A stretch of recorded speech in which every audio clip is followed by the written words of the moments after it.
کیا حنفی سنی شافعی امام کی ابتدا میں نماز پڑھ سکتا ہے؟ کر سکتا ہے، پڑھ سکتا ہے. اور در مختار میں اس پہ کچھ تفصیل کی ہے، اور اس میں یہ ہے کہ اگر شافعی امام حنفی کی مراعات کرے اور ایسے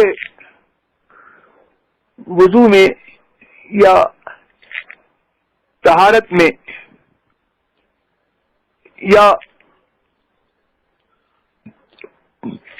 کوئی فعل اس کا ایسا نہ ہو جس سے کہ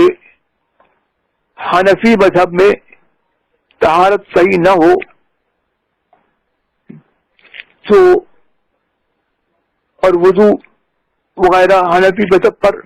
اس کا صحیح ہو جائے، یا بدن کی یا کپڑے کی یا مکان میں جو طہارت حنفی مذہب پر جس طور پر مطلوب ہے اس کی اگر اس نے مراعات کی، اور مسائل نماز میں بھی اس نے مراعات کی، اور کسی مفسد کا ارتکاب نہیں کیا جو حنفی مذہب پر جس میں نماز فاسد ہو جاتی ہے، تو نماز صحیح ہے. اور جو ہے اگر شک ہے اس صورت میں نماز صحیح نہیں ہے. اور عام طور پر یہ ہے کہ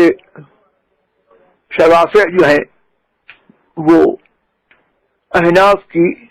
مراعات کرتے ہیں جہاں یہ یقینی طور پر معلوم ہو کہ مضمون بدن غالب ہو اور وہ شافعی سنی صحیح العقیدہ ہو،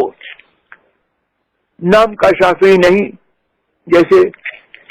آج کل کچھ سلفی اور غیر مخلد جو شافعی مذہب کی تقلید کرتے ہیں اور تقلید کو حرام و ناجائز بلکہ شرک اور بدعت جانتے ہیں، ایسا نہ ہو. پکا سنی حنفی سنی شافعی ہو اور مذہب حنفی مقتدیوں کی وہ رعایت کرے کہ مضمون بدن غالب ہو یا یقین ہو، تو نماز بلا شبہ صحیح ہے.